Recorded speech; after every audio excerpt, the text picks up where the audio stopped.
Comment commencer cette vidéo? Waouh!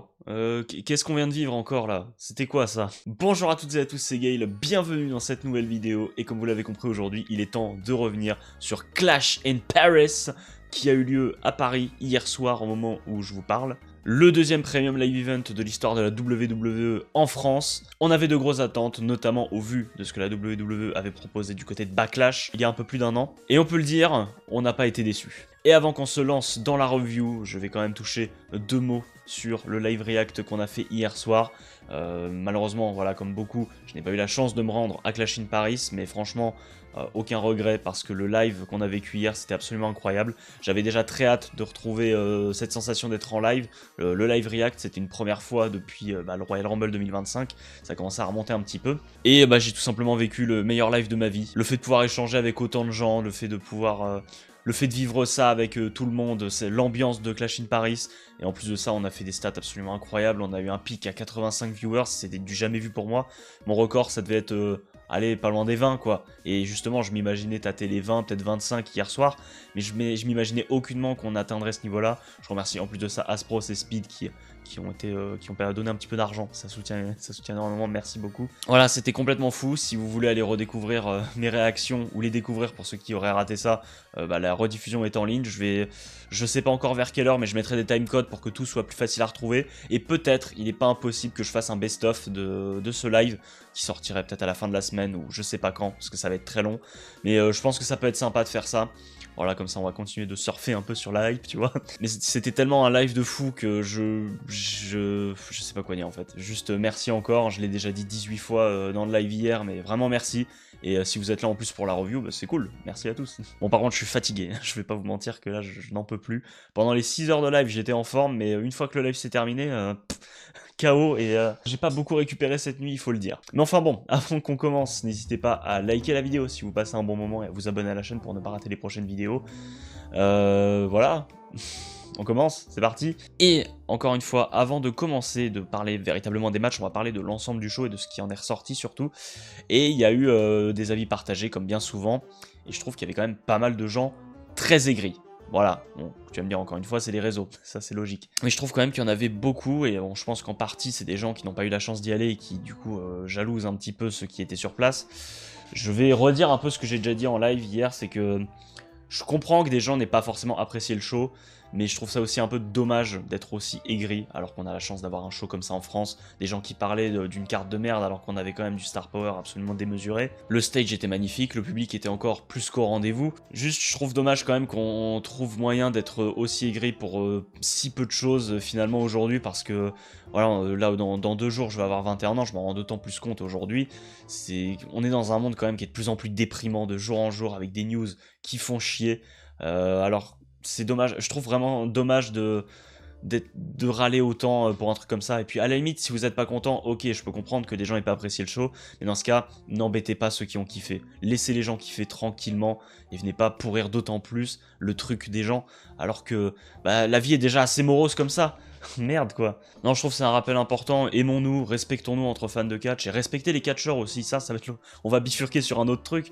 Là, il y a eu des histoires avec CM Punk, Rhea Ripley. On a vu une vidéo de Rhea Ripley qui a été prise à partie par tout le public, enfin plein de gens dans la rue. Sheamus aussi, qui me semble était au hall ou quelque chose comme ça. Les gens n'ont absolument aucune retenue, aucun respect. C'est des êtres humains, les catcheurs. Faut les respecter. Tu vas pas les entourer comme ça avec ton téléphone comme un gros con pour prendre ta photo. C'est bon.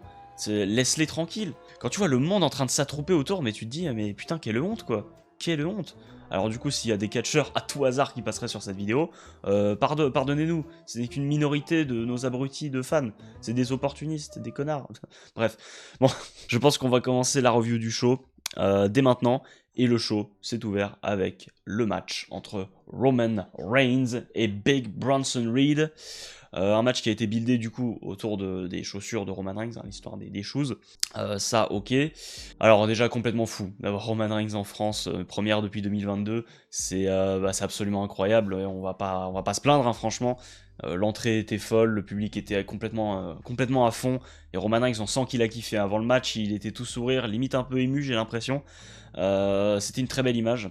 Et le match commence donc, et on a eu un match plus ou moins comme on pouvait s'y attendre, un match simple entre deux big men. C'est Bronson Reed qui va dominer une partie du match, mais Roman Reigns va évidemment avoir ses comebacks. On va voir de la bagarre à l'extérieur, une grosse opposition. Il y a Bronson Reed à un moment qui a contré la spear, mais il a juste encaissé le truc et il a retourné en powerbomb, c'était absolument magnifique. Mais Roman Reigns va finalement porter un Samoan Drop depuis la troisième corde à Bronson Reed avant de terminer tout ça avec une spear. Et donc remporter la victoire et récupérer ses chaussures. Il va même porter une guillotine à Paul Heyman à la fin qui était en train de vérifier que Bronson Reed allait bien. Et voilà, il lui porte la guillotine alors que Paul Heyman vient lui remettre les chaussures. Et évidemment, on a eu un aftermatch après avec Bron Breakker qui est venu détruire Roman Reigns qui était en train de lancer ses chaussures dans le public. Avec une spear, il passe à travers la table et ensuite il a pris 18 tsunamis par Bronson Reed. C'était clairement pour justifier une absence de longue date pour notre chef tribal. Jey Uso est arrivé, un peu trop tard, mais il est arrivé quand même et il a pris son tsunami aussi. On est en train de remettre en question un peu sa participation au main event. Bon, rassurez-vous, il n'en est rien finalement, il sera bien là. Mais voilà, le match était cool, c'était simple, comme on pouvait s'y attendre, mais l'aftermatch était très long, peut-être un peu trop long. Mais je pense qu'on voulait vraiment appuyer sur le fait que Roman Reigns, vous le verrez pas avant un bon moment. Donc voilà, bon opener, et je pense qu'on peut passer à la suite. Et la suite, c'était le match pour les championnats par équipe, défendu par les Wyatt Six contre les Street Profits. Alors le match a été annoncé du coup à SmackDown la veille, enfin 2 jours avant Clash in Paris, donc le jour où j'ai tourné ma review, le match n'avait pas encore été annoncé. Ça a été annoncé du coup quelques heures plus tard. Alors ce que je peux dire de ce match d'abord, c'est même pas forcément le match en lui-même, mais l'entrée des Wyatt Six, avec évidemment Bo Dallas, enfin l'oncle Audi, c'est comme vous préférez, Eric Rowan, Nikki Cross, et évidemment Joe Gacy et Dexter Lumis, avec les Fireflies, le public qui chantait le thème, avec des chambres et Wyatt aussi juste avant le début du match. Il y a eu une grosse émotion, j'ai failli verser une larme dans le live, franchement à ce moment-là c'était juste magnifique. Pour moi c'était la plus belle entrée de ce show. Il y a eu des belles entrées. Voilà, Jey Uso, Roman Reigns, Seth Rollins. Il y a eu beaucoup de gens qui ont eu des entrées marquantes, mais pour moi celle-là restera dans les mémoires parce que voilà, on a senti un peu l'esprit de Bray Wyatt à Paris, c'était magnifique. Et on a eu un match plutôt sympathique. Moi j'ai passé un bon moment, c'était bien rythmé, encore une fois sublimé par le public qui a chanté comme pas possible, comme à chaque fois. Montez Ford et Angelo Dawkins sont juste excellents. Joe Gacy et Dexter Lumis sont des bonnes combinaisons aussi, j'ai bien aimé. Et finalement, voilà, les Wyatt Six vont finalement l'emporter après à peu près 13 minutes de match, je crois. J'avais regardé sur Cage Match hier. C'était sympa, franchement on passe un bon moment. Ça restera pas dans les mémoires malheureusement, on va pas se mentir. Mais voilà, c'est un match qui vaut le détour quand même, je trouve. C'est pas trop long, ça se regarde très bien. Et merci les Wyatt Six, merci les Street Profits et merci le public d'avoir sublimé tout ça. La suite opposait Becky Lynch à Nikki Bella pour le championnat intercontinental. Gros star power quand même, hein, parce que Nikki Bella ça reste une légende de la division féminine. Becky Lynch, je pense que j'ai pas besoin de vous la présenter. J'avais pas beaucoup d'attentes pour ce match et franchement au niveau du ring ça s'est plutôt vérifié. Alors encore une fois, on va le redire pour chaque match mais on est obligé. Le public a rendu ça digeste. Voilà, le public a vraiment fait la différence dans ce match, parce que franchement, in-ring, c'était pas folichon. On voit que Nikki Bella, c'est pas trop ça. Le selling est pas toujours au top.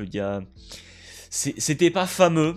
Et puis en plus, on a un finish un peu foireux avec un roll-up de Becky Lynch qui était bizarrement amené pour gagner comme ça, voilà, comme un cheveu sur la soupe. Alors moi, j'ai pas de problème spécialement avec les roll-up, mais c'est vrai que là, ça a été amené tellement lentement que t'avais pas d'effet de surprise, quoi. Si le truc sort de nulle part, là oui, grosse pop, victoire de Becky Lynch, c'est énorme. Nikki Bella est protégée dans la défaite, peut-être une revanche. Youpi, on a hâte à WrestlePalooza. Donc voilà, Becky Lynch reste championne. Pas grand chose à dire sur le match, franchement, ça c'était plus qu'oubliable. C'est vrai qu'on aurait aimé peut-être Bayley, hein, pourquoi pas, pour avoir un meilleur match. Ah, c'est clair qu'on est loin de la trilogie Becky Lynch, Lyra Valkyria. Là, on en est très loin même. Ouais, c'était un peu le ventre mou du show. Heureusement, le match qui a suivi n'était pas du même niveau du tout. Je le dis dès maintenant, c'est mon match de la soirée, peut-être un de mes matchs de l'année également. Je vous parle évidemment du good old fashioned Donnybrook match entre Sheamus et Rusev. On s'attendait à une belle bagarre dans ce good old fashioned Donnybrook match, donc ça veut dire street fight en gros, mais street fight à l'européenne, à l'irlandaise avec un bar, il y avait des shillali, des objets, des barils et tout. On se rappelle, j'en reparle à chaque fois, mais du 3 contre 3 entre Imperium et les Brawling Brutes en 2022 qui était très sympa dans cette même stipulation. Là, on vient clôturer une trilogie, il me semble que oui, se sont déjà affrontés 2 fois à Raw avant Clash in Paris. Et voilà, on a une belle opposition entre 2 gros Européens qui vont se la donner.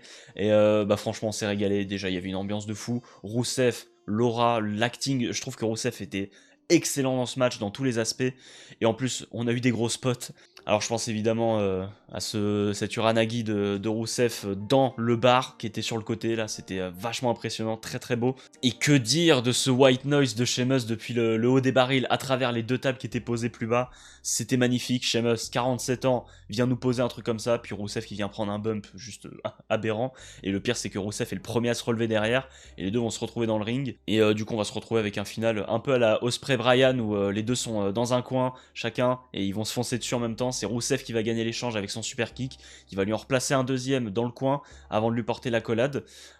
Sheamus se dégage de l'accolade, il me semble, et il vient écraser Rousseff sur les chaises. Et un peu plus tard, Rousseff va tenter de reporter un nouvel accolade, cette fois-ci avec le Shillelagh.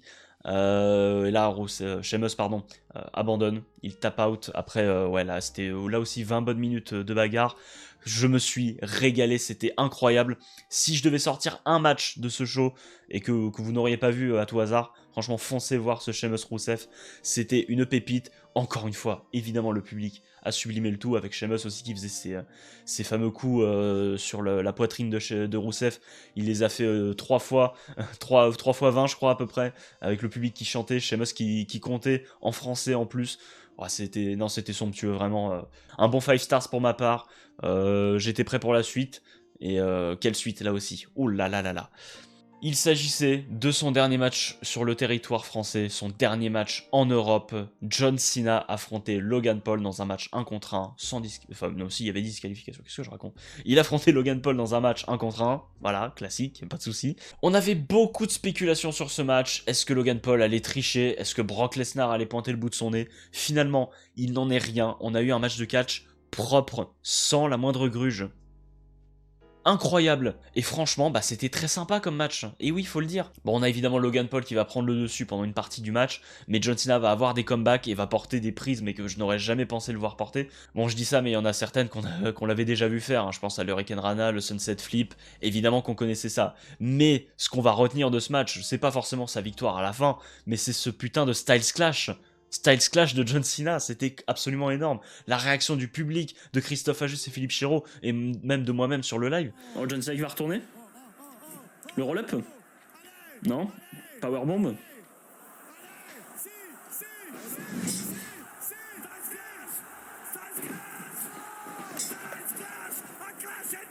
What?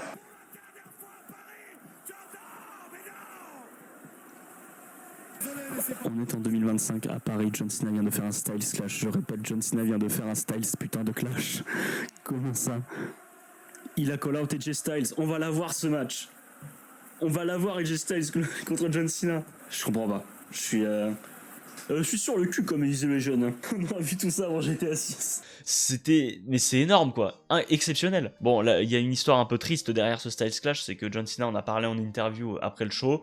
C'est que bah il a dit que ouais, il y a des gens que je ne pourrais pas affronter dans ma tournée d'adieu malheureusement, et du coup je veux leur rendre hommage en portant leur prise comme ça. Donc ça veut dire qu'on n'aura pas John Cena contre AJ Styles, c'est ça? C'est ça que vous nous faites, WWE? Vous voulez nous mettre qui d'autre? Voilà, il y aura Brock Lesnar, il y aura qui? Peut-être Seth Rollins. Mais tu veux mettre qui d'autre après? Qui d'autre? Parce que là, du coup, il va lui rester combien de matchs? Il y aura WrestlePalooza, je suppose les Survivor Series, et Saturday Night's Main Event, donc Lesnar Rollins peut-être? Et pourquoi pas Styles? Tu veux mettre qui d'autre? Tu veux pas remettre CM Punk? Tu veux remettre Orton? Ou McIntyre peut-être? Je sais pas. Je sais pas, mais ce serait dommage de rater un match contre AJ Styles. Ce serait même très triste. Enfin bref, John Cena va avoir son ultime comeback pour finalement remporter le match après deux attitude adjustment. La réaction du public était folle. Je pensais qu'on allait donner la victoire à Logan Paul, qu'on allait oser faire un move un peu courageux, mais on est resté voilà sur quelque chose de simple qui allait de toute manière marcher avec le public qui chantait, avec évidemment la musique Live is Life sous le nom de John Cena, c'était magnifique. Pas de Brock Lesnar, pas de gruge, c'était un match clean, vraiment très sympa, avec le public qui était à fond derrière John Cena. C'était très cool, voilà, et c'est un très bon pré-main event. Juste après ça, on a Philippe Chéreau qui est venu nous faire un petit coucou pour nous dire que Clash in Paris était devenu le show le plus rentable, que ça avait battu un record de Taylor Swift ou je sais plus quoi. Voilà, la France quoi, la France et la WWE. Enfin bref, on s'en fiche de tout ça, puisque maintenant il est question du main event, un match que j'attendais particulièrement, qui était le match que j'attendais le plus, le Fatal 4-Way pour le championnat du monde poids lourd de Seth freaking Rollins, qui défendait donc contre Jey Uso, LA Knight et CM Punk.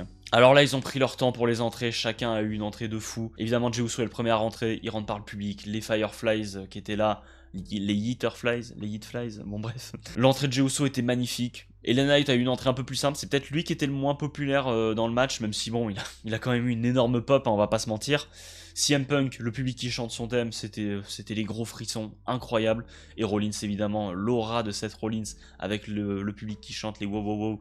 Comme d'habitude, c'est magnifique, vraiment une ambiance incroyable. Le match se lance et j'avoue que j'ai eu pas mal de mal à me concentrer sur le match parce que déjà la fatigue commençait à se ressentir et les stats du live étaient en train d'exploser pendant le match, je suis désolé mais pendant le main event on a passé donc les 80 viewers, c'était absolument énorme pour moi. Donc j'étais pas toujours 100% concentré mais on a quand même eu un match bien rythmé encore une fois, on pouvait s'y attendre, on est allé se battre à l'extérieur, on a eu un crossbody de CM Punk sur Rollins et LA Knight il me semble, juste à partir de la barricade depuis l'extérieur. Il y a LA Knight qui s'est tué à un moment sur une descente du coude où il a atterri sur la table des commentateurs, il visait Seth Rollins qu'il a esquivé. Énorme, absolument incroyable. Ah oui, j'ai oublié d'en parler, mais après l'agression sur Roman Reigns, Braun Breaker et Bronson Reed sont bannis du ringside. Donc, Rollins il est tout seul pour défendre quoi. Mais bon, là du coup ça laissait sous-entendre à quelque chose pour la fin quoi. En tout cas on a eu des bons enchaînements, évidemment tout le monde a brillé dans ce match, tout le monde a porté ses finishes, et à la fin Seth Rollins a pété un câble, il a insulté CM Punk, il disait je veux plus de toi ici, il est allé chercher sa chaise évidemment, stomp sur LA Knight, stomp sur Jey Uso à l'extérieur, et ensuite il va placer la tête de CM Punk dans la chaise, voilà il s'apprête littéralement à mettre fin à ses jours, totalement. Il s'élance, CM Punk esquive et du coup Rollins se détruit le genou en ayant la chaise qui se replie sur lui. Punk va porter un GTS, il se prépare pour un deuxième évidemment, et là on s'y attendait un petit peu, mais en même temps l'effet de surprise est quand même là. Quelqu'un vient porter un low blow à CM Punk, l'empêchant donc de porter le go to sleep, et on reconnaît un peu la silhouette, la personne enlève sa cagoule. C'est Becky Lynch, évidemment, la championne intercontinentale et la femme de Becky Lynch, oui bien sûr, la femme de Seth Rollins. Ça fait des mois qu'on spécule sur un potentiel 4e membre pour le clan de Seth Rollins. On a parlé d'Austin Theory, on a parlé d'Ethan Page, mais on parlait pas mal de Becky Lynch aussi parce que il était peut-être quand même temps que pour une fois ils soient réunis pour un programme ensemble. Et tout cela donc va permettre à Seth Rollins de remporter la victoire. Toujours champion du monde poids lourd, l'architecte, le chef de The Vision, remporte le match. Après là c'était aussi un peu plus de 20 minutes de bonne action, franchement c'était très très sympathique. Peut-être que c'était prévisible, mais sincèrement est-ce que c'était mauvais? Alors absolument pas. Et ça vient conclure de la plus belle des manières un Clash in Paris qui restera dans les mémoires, en tout cas pour nous fans français, et je pense que voilà, le public à l'international grâce au public français va quand même grandement se souvenir de ce show, parce que le public français est exceptionnel quoi, c'était fou.